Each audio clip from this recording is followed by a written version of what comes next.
आजको भिडियोमा म तपाईलाई फिल्मोरा 9 मा क्रोमा कीको प्रयोग कसरी गर्ने भनेर यहाँ देखाउन गइरहेको छु।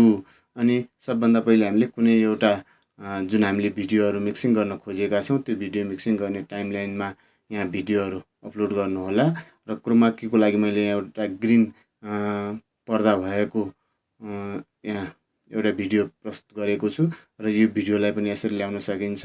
र त्यसपछि हामीले यसलाई जहाँ राख्नु पर्ने हो त्यहाँ राख्ने अनि हामीले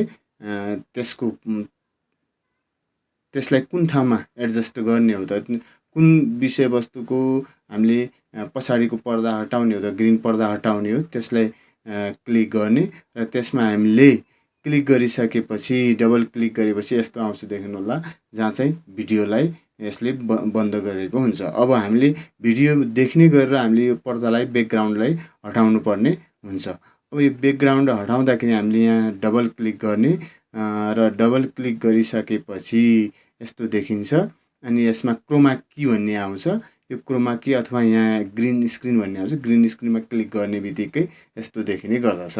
अब हामीले भिडियोलाई प्ले गर्यौं भने पनि अब मजाले यहाँ चाहिँ ग्रीन स्क्रिन यसको हटिसकेको देखिन्छ। यहाँ क्रोमा की हेर्नुस्, क्रोमा कीलाई प्रयोग गर्ने अनि ओके गर्ने र यसमा हामीले केही अरु गर्नु पर्दैन।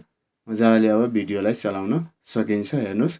अनि यो क्रोमा कीको जुन अगाडिपट्टि रहेको थियो त्यसलाई हामीले तलमाथि यताउता जहाँ राख्न सकिन्छ त्यहाँ राख्ने हो। अनि हामीले मजाले त्यसलाई सानो ठुलो पनि बनाउन सक्छौं।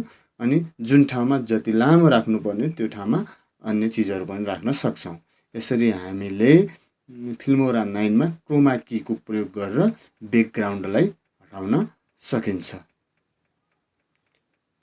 हस् त, धन्यवाद। यस्तै अन्य भिडियोहरू हेर्नको लागि हाम्रो च्यानललाई सब्स्क्राइब गर्न नभुल्नुहोला। हस् त, धन्यवाद, नमस्कार।